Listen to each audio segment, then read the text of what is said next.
Radio Raheem, and all of the other artists that have been so powerful here this evening, and has blessed us in a real way this evening with the truth, and truth that comes from the heart and soul.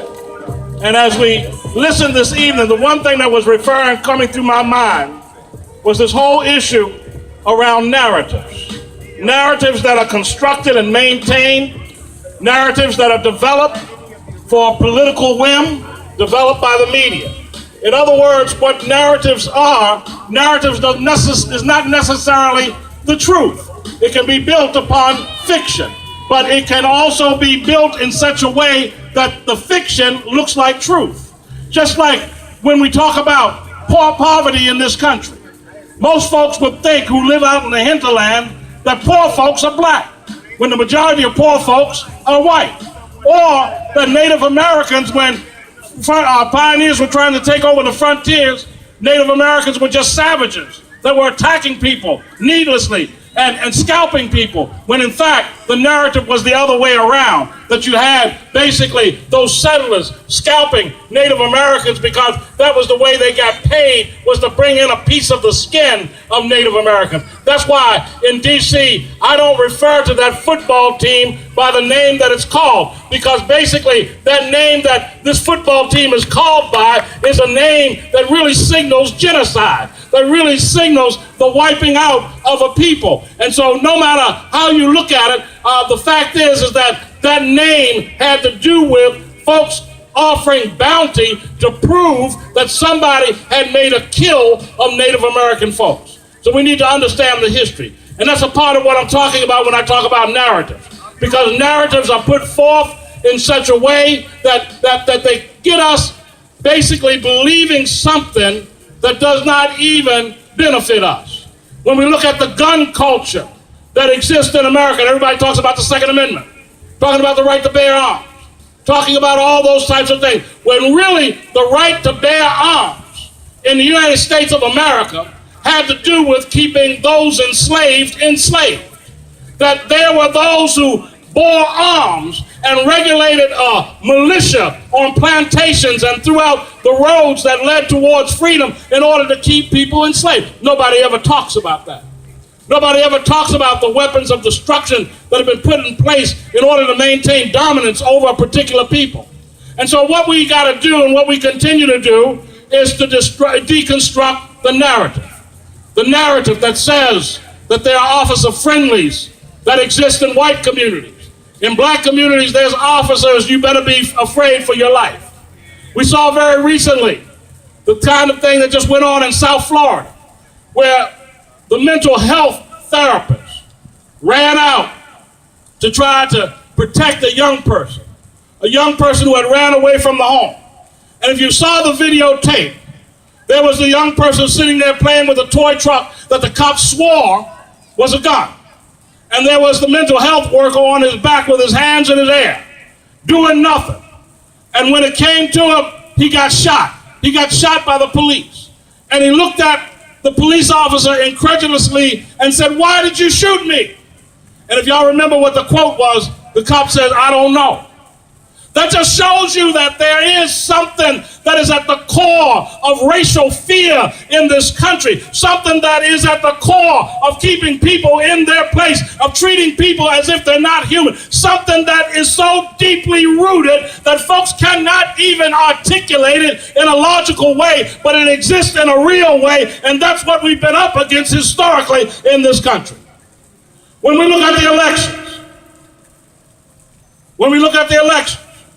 one of the things that I always remind folks, and I don't care which side you come down on, but one thing to understand is that there is this person that is running on the Republican ticket that is basically the great white hope for the white nationalist forces in this country. If you don't believe it, it was nationalist organizations, white nationalist organizations that was the first to endorse him, that he has not repudiated. Now, if you remember, the minute President Barack Obama ran for office, the first question out of the mouth of a commentator, of somebody who was there moderating the debate, was, "Do you repudiate Louis Farrakhan?" So they demanded that there was a repudiation of Minister Louis Farrakhan, but then on the other hand, there is no repudiation of any of these white supremacist leaders that have endorsed the Republican nominee. And so again, we continue to play this game. We play this game as if the politics is normal. The politics is not normal. I'm not worried about the policies one way or the other. I'm going to tell you the truth. What I'm worried about is when these white supremacist forces become emboldened enough to ride down the street, and if you think you're being shot down now, look out what's to come. If you think you're being pushed around now and indiscriminately locked up now, look out for what's to come. Look around, because there is going to be this kind of uprising that is taking place, this resurgence of racism. So when we stand and we talk about Black Lives Matter, we understand that what is going on also in this country is something that is going on around the world. It's not only here in the United States of America. All of us, most of us here, I see familiar faces, have stood up time and time again, demanding that the occupation in Palestine be ended. And where do you think most of the police departments were trained? Was in Israel. And how are you going to get trained in Israel other than as an occupying force? And so clearly it comes down, it continues to proliferate, it continues to become exaggerated, because that is where folks are getting their training from in terms of dealing with crowds and so-called counter-terrorism. And so we need to become wise. We need to become wise, and yes, as I said, we need to take to the street. We need to continue to be in the street. We need to continue to organize. We need to not look down our nose at those who got the courage to be in the street. And in fact, we need to find ways in order to surround those who are in the street. Because those who stand up are our leaders, our prophets, our people who are speaking truth to power. And we got to stand up and make sure that those sisters and brothers are undergirded in strength to be able to speak truth to power. But also the most important thing is to make sure that they're not alone, that we are there, that you are there, that we stand shoulder to shoulder with them, because what's going on right now is when folks say all lives matter.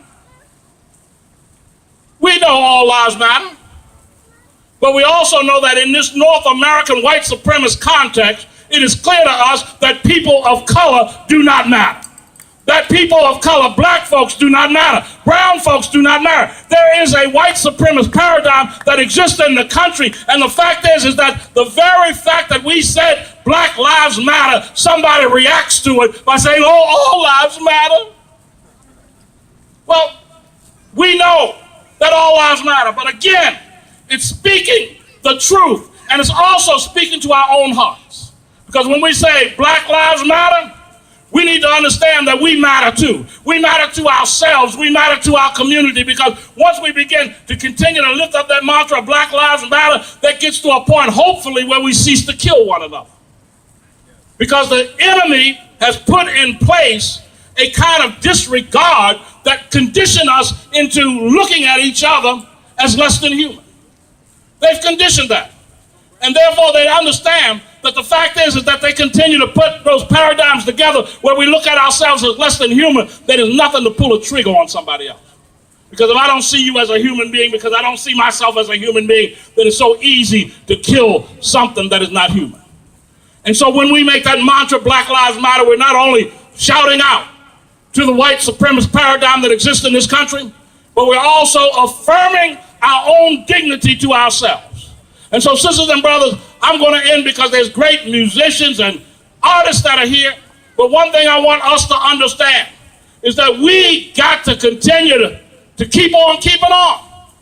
Because one thing that I understand is when we come out into the streets and then the news cycle is over and we go back home, the fact is it's going to happen again.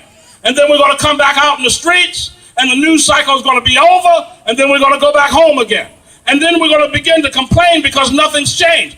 I understand one thing, that all struggle, all real struggle is protracted. All real struggle is discipline. All real struggle requires that we continue day after day, no matter what season, to resist the powers of evil, day after day, to tear down the systems of oppression, day after day to challenge the racist voices that exist in this country, day after day to keep on marching and keep on standing up, day after day until God calls us home to stand in the breach and speak truth to power and demand that people be respected and not neglected. It is up to us to be the agents of change.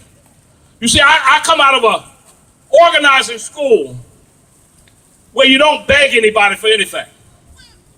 You don't beg, and particularly, how are you going to beg your oppressor to treat you with justice? What you got to do is make the systems that comfort those who oppress uncomfortable. That's what they always talk about as business as usual. Well, the issue is that our tactic is to make business unusual, to make business uncomfortable, to make sure that folks cannot thrive in the same old systems of greed and exploitation. It is up to us. I challenged some white suburban preachers, Brother Salakan, the other week. They were calling me up, concerned about what was going on. And I said to one of the brothers, I said, you know, the debate would almost change overnight if you rounded up 100 white preachers from Chevy Chase and Bethesda and out there in some neighborhoods where I don't get to too often, and y'all decide to go at the Achilles heel of the District of Columbia. The Achilles heel of the District of Columbia is the traffic that continues to flow around here. That you take 100 white preachers for a change, if you're really going to stand in solidarity with us, that you take 100 white preachers and you proceed to have a pray-in on the Beltway. You have a pray-in without warning anybody that you're going to show up. To have a pray-in to stop traffic and make the whole system inconvenienced. Because one thing that we do know is that if you stop traffic at particular strategic places in Washington, D.C. metropolitan